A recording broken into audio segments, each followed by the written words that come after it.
Hello everyone, Divakar Raviram, Sivakar Jobs and Edu welcomes you to this new video. இந்த video பார்த்தீங்க அப்படின்னா central university entrance test பற்றி தான் இந்த video பார்க்க போகிறோம். CUET ஃபார் அண்டர் கிராஜுவேட் ப்ரோக்ராம்ஸில் வந்து நீங்கள் சென்ட்ரல் யூனிவர்சிட்டியில் நீங்கள் ஜாயின் பண்ணோம் அப்படின்னா இந்த CUET அப்படின்ற ஒரு எக்ஸாம் வந்து நீங்கள் எழுதணும். ஸோ யாரெல்லாம் இப்போ 12th கம்ப்ளீட் பண்ணிவிட்டு காலேஜ் ஜாயின் பண்ணணும்னு டிசைட் பண்ணுறீங்களோ மோஸ்ட்லி வந்து பார்த்தீங்கன்னா arts and science students, languages படிக்கக்கூடிய ஸ்டூடெண்ட்ஸுக்கு தான் பார்த்தீங்கன்னா மேஜராக வந்து இந்த CUET அப்படின்ற எக்ஸாம். நம்ம வந்து நிறைய யூனிவர்சிட்டிஸ் வந்து பார்த்தீங்கன்னா தமிழ்நாடு ஸ்டூடெண்ட்ஸ் வந்து பார்த்தீங்கன்னா நியூஸில் மட்டுமே நம்ம கேட்டுட்டு இருப்போம். Jawaharlal Nehru university, Aligarh university, Mizoram university, Pondicherry university, so இந்த மாதிரி நிறைய யூனிவர்சிட்டிஸ் வந்து பார்த்தீங்கன்னா நம்ம நியூஸில் மட்டுமே நம்ம கேட்டுட்டு இருப்போம். ஸோ அந்த மாதிரியான யூனிவர்சிட்டிஸில் வந்து நம்ம ஜாயின் பண்ணோம் அப்படின்னா எப்படி ஜாயின் பண்ணுறது நம்ம தமிழ்நாடு ஸ்டூடெண்ட்ஸ் நிறைய பேர் தெரியாமல் இருக்கலாம். ஸோ அதுக்கு தான் வந்து பார்த்தீங்கன்னா இந்த CUET central university entrance test அப்படின்ற எக்ஸாம் எழுதணும். ஸோ இது பிஜிக்கு செப்பரேட்டாக கண்டக்ட் பண்ணுறாங்க, யூஜிக்கு செப்பரேட்டாக கண்டக்ட் பண்ணுறாங்க. ஸோ இப்போ யூஜிக்கு வந்து பார்த்தீங்கன்னா அப்ளிகேஷன் வந்து ஓப்பனில் இருக்குது. ஸோ யாரெல்லாம் இப்போ கரண்ட்டில் 12th ஸ்டாண்டர்ட் படிச்சுட்டு இருக்கீங்க, பெரிய யூனிவர்சிட்டியில் ஜாயின் பண்ணணும், ஆல் ஓவர் இந்தியாவில் இருக்கக்கூடிய டாப் ரேங்கிங்கில் இருக்கக்கூடிய யூனிவர்சிட்டிஸ் ஜாயின் பண்ணணும் அப்படின்னா ஸோ இந்த CUET அப்படின்ற எக்ஸாம் நீங்கள் கண்டிப்பாக எழுதணும். ஸோ அது இல்லாமல் நிறைய ப்ரைவேட் யூனிவர்சிட்டிஸும் பார்த்தீங்கன்னா இந்த ஸ்கோர்ஸ் வந்து அக்செப்ட் பண்ணிக்கிறாங்க. அதனால் வந்து பார்த்தீங்கன்னா CUET வந்து பார்த்தீங்கன்னா யாரெல்லாம் 12th முடிச்சுட்டு ஆர்ட்ஸ் அண்ட் சயின்ஸ் குரூப்பில் இருக்கீங்க, செகண்ட் குரூப், தேர்ட் குரூப்ல இருக்கவங்க எல்லாருமே பார்த்தீங்கன்னா கண்டிப்பாக வந்து CUET அப்படின்ற ஒரு என்ட்ரன்ஸ் எழுதுனீங்கன்னா உங்களுக்கு ஒரு எக்ஸ்போசர் கிடைக்கும். ஸோ எப்போ ரெஜிஸ்ட்ரேஷன் ஓப்பன் ஆயிருக்கு பார்த்தீங்கன்னா March 1st 2 days பிஃபோர் வந்து பார்த்தீங்கன்னா உங்களுக்கு வந்து ரெஜிஸ்ட்ரேஷன் வந்து ஓப்பன் ஆயிருக்கு.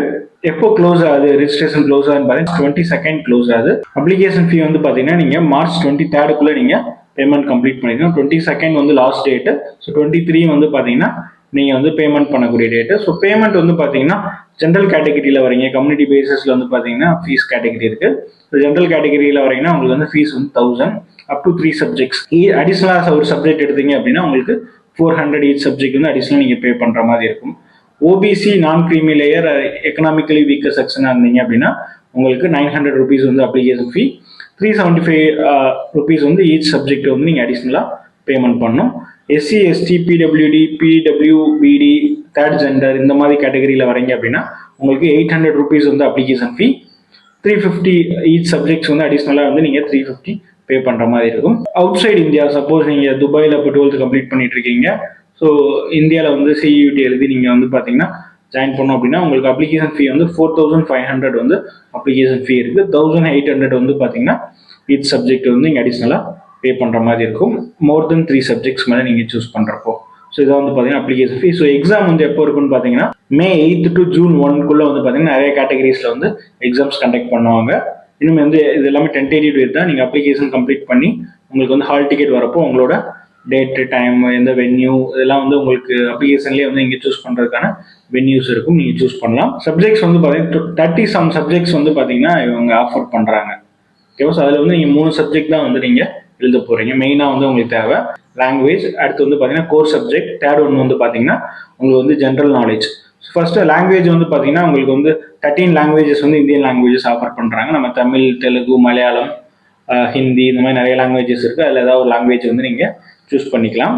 Core subjects, so core subjects வந்து பார்த்தீங்கன்னா 23 டொமைன் ஸ்பெசிஃபிக் சப்ஜெக்ட்ஸ் வந்து கொடுக்குறாங்க. ஓகேவா? அது என்னென்ன டொமைன் ஸ்பெசிஃபிக் சப்ஜெக்ட்ஸ்ன்றது பார்க்கலாம். ஸோ அதில் வந்து பார்த்தீங்கன்னா நீங்கள் மினிமம் வந்து 3 சப்ஜெக்ட்ஸ் வந்து நீங்கள் சூஸ் பண்ணிக்கலாம். ப்ளஸ் வந்து பார்த்தீங்கன்னா அடிஷ்னலாக வந்து 2 சப்ஜெக்ட்ஸ் அப் டு 5 சப்ஜெக்ட்ஸ் வரையும் வந்து நீங்கள் டொமைன் ஸ்பெசிஃபிக். ஏன்னா அந்த டொமைன் ஸ்பெசிஃபிக் எடுத்தீங்கன்னா தான் நீங்கள் எந்த கோர்ஸ் இப்போ யூஜியில் வந்து பார்த்தீங்கன்னா BSc கம்ப்யூட்டர் சயின்ஸ் படிக்க போகிறீங்களா, இல்லை BSc லாங்குவேஜஸில் BA languages, BCom commerce இந்த மாதிரி என்ன சப்ஜெக்ட்ஸ் சூஸ் பண்ண போகிறீங்க, என்ன UG டிகிரி சூஸ் பண்ண போகிறீங்களோ அதுக்கு அந்த மாதிரியான நீங்கள் டொமைன் ஸ்பெசிஃபிக் சப்ஜெக்ட்ஸில் வந்து நீங்கள் எக்ஸாம்ஸ் வந்து கிளியர் பண்ணியிருக்கணும். ஏன்னா ஃபிசிக்ஸ் எழுதிட்டு நீங்கள் வந்து BCom காமர்ஸ் வந்து ஜாயின் பண்ண முடியாது. ஜென்ரல் நாலேஜில் வந்து பார்த்தீங்கன்னா ஜென்ரல் ஆப்டிடியூட் டெஸ்ட்னு சொல்கிறாங்க. அதில் வந்து பார்த்தீங்கன்னா general knowledge, current affairs, general mental ability, numerical ability, quantity reasoning aptitude, so இதெல்லாமே வந்து பார்த்தீங்கன்னா உங்களுக்கு செக் பண்ணுறாங்க. அந்த டொமைன் சப்ஜெக்ட்ஸ் வந்து பார்த்தீங்கன்னா NCERT சிலபஸ்லேருந்து தான் பார்த்தீங்கன்னா கொஸ்டின்ஸ் எடுக்கிறாங்க. ஃபார் எக்ஸாம்பிள் நீங்கள் வந்து காமர்ஸில் எழுத போகிறீங்க அப்படின்னா ஸோ காமர்ஸில் NCERT புக்கை நீங்கள் ப்ரிப்பேர் பண்ணாலே போதும், அந்த டொமைன் ஸ்பெசிஃபிக் சப்ஜெக்ட்ஸ் வந்து நீங்கள் கிளியர் பண்ணிடலாம். எக்ஸாம் டைப் வந்து பார்த்தீங்க அப்படின்னா கம்ப்யூட்டர் பேஸ்டு டெஸ்ட். நீங்கள் வந்து ஒரு வென்யூவில் போயிட்டு அங்கே உங்களுக்கு ஒரு சிஸ்டம் கொடுத்துருப்பாங்க, அந்த சிஸ்டமில் வந்து நீங்கள் ஆன்சர் பண்ணுற மாதிரி இருக்கும். ஸோ இது வந்து பார்த்தீங்கன்னா MCQ தான். ஓகேவா? ஸோ எல்லாமே பார்த்தீங்கன்னா சாய்ஸ் பேஸ்ட் கொஸ்டின் தான், மல்டிபிள் சாய்ஸ் கொஸ்டின் சொல்லுவாங்க. ஸோ அது மாதிரி தான் இருக்கும். இது வந்து பார்த்தீங்கன்னா கரெக்ட் ஆன்சர் கொடுத்தீங்கன்னா உங்களுக்கு வந்து ஈச் கொஸ்டின்ஸ்க்கு வந்து பார்த்தீங்கன்னா ஈச் கரெக்ட் ஆன்சருக்கு வந்து 5 மார்க் கொடுப்பாங்க. ராங்காக ஆன்சர் பண்ணீங்கன்னா 1 மார்க் வந்து பார்த்தீங்கன்னா நெகட்டிவ் மார்க்ஸ் இருக்கு. டியூரேஷன் ஆஃப் த டெஸ்ட் வந்து பார்த்தீங்கன்னா 60 minutes. All questions are compulsory. உங்களுக்கு வந்து பார்த்தீங்கன்னா ஈச் டெஸ்ட் பேப்பர்ஸ் வந்து பார்த்தீங்கன்னா 50 கொஸ்டின்ஸ் கொடுப்பாங்க. எல்லா கொஸ்டின்ஸுமே வந்து கம்பல்சரி, நீங்கள் எல்லாமே அட்டன் பண்ணி தான் ஆகணும்.